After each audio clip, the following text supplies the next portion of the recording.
नमस्कार, news capital express में आपका स्वागत है। शुरुआत करते हैं खास खबर के साथ। भोपाल में राजा भोज संग्रहालय की स्थापना की जाएगी। 2 रानी कमलापति महल का पुरातत्व विभाग के सहयोग से कायाकल्प किया जाएगा। प्रतिवर्ष रानीपति महोत्सव मनाया जाएगा। भोपाल गो विश्राम घाट और गौशालाओं का किया जाएगा साफ सफाई और छोटे तालाब के खचलापुरा तक स्टील केबल स्टे ब्रिज का निर्माण कराया जाएगा। निजी कॉलोनियों में बल्क नल कनेक्शन के स्थान पर व्यक्तिगत नल कनेक्शन लगाए जाएंगे। शहर में लीकेज के कारण पानी की बर्बादी ना हो, इस दृष्टि से स्काडा के जरिए लीकेज रोके जाएंगे। रानी कमलापति महल के का कायाकल्प करना है। भोपाल में गो विश्राम घाट, इसको बनाने की भी योजना हमारी है। गौशालाओं का निर्माण किया ही जाएगा। छोटे तालाब से खटलापुर तक स्टील केबल स्टे ब्रिज का निर्माण। एक बहुत बड़ी समस्या इस शहर की जो है, निजी कॉलोनियों में पानी के पीने के पानी का बल्क कनेक्शन दिया गया है और उसके कारण बहुत सी समस्याएं उत्पन्न होती थी। तो इन निजी बल्क कनेक्शन के स्थान पर, कॉलोनियों के बल्क कनेक्शन के स्थान पर निजी व्यक्तिगत कनेक्शन देने का भी हम जनता से वायदा कर रहे हैं कि उन कॉलोनी वासियों को निजी व्यक्तिगत कनेक्शन दिए जाएंगे।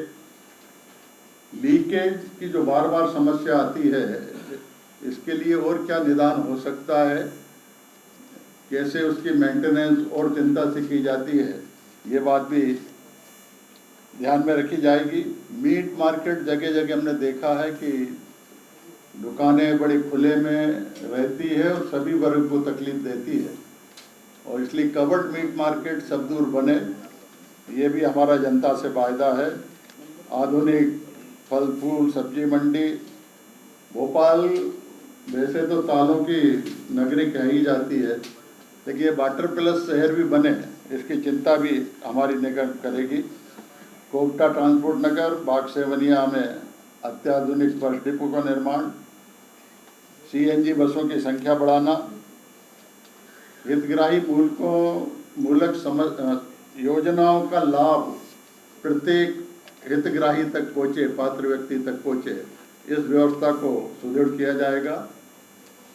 भारत माता मंदिर परिसर, ये बहुत दिनों से प्रोजेक्ट है। आप जानते हैं कि मैं जब महापौर था तब इसका भूमि पूजन हुआ, बीच में काम कुछ नहीं हुआ। बाद में आलोक शर्मा जी ने उसको रिवाइव किया उस प्रोजेक्ट को, और उसका काम भी शुरू हुआ है, लेकिन उसको तेज़ी से पूरा करना, क्योंकि वो भी एक भोपाल के लिए गौरव की बात होगी।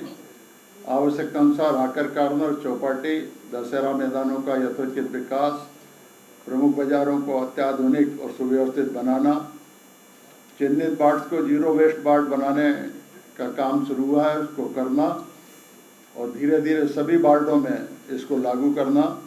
हरियाली बढ़ाने के लिए टी सर्वे कराकर सुनियोजित रूप से पौधारोपण किया जाना।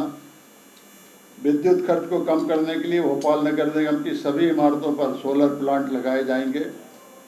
भवन स्वामी यदि अपनी छतों पर सोलर सिस्टम लगाते हैं तो ऐसे भवन स्वामियों को संपत्ति कर में रियायत दी जाएगी। भोपाल आलोक शर्मा जी और हम सबके सहयोग के कारण, आप सबके सहयोग के कारण स्वच्छता में नंबर 2 तक तो पहुंचा है। ये भी हमारे लिए संतोष का विषय है कि हमारा ही प्रदेश का शहर इंदौर नंबर 1 पर है, लेकिन हमारा भोपाल नंबर 1 पर आए, इसमें आप सबके सहयोग से नगर निगम पूरा प्रयत्न करेगी।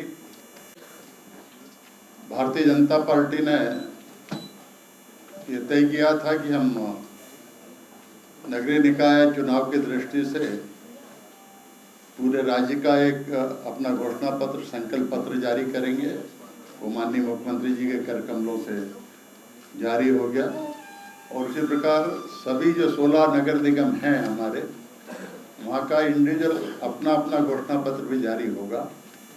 आज भोपाल नगर निगम का ये घोषणा पत्र शहर की जनता के प्रति हमारा संकल्प ये हम व्यक्त कर रहे हैं।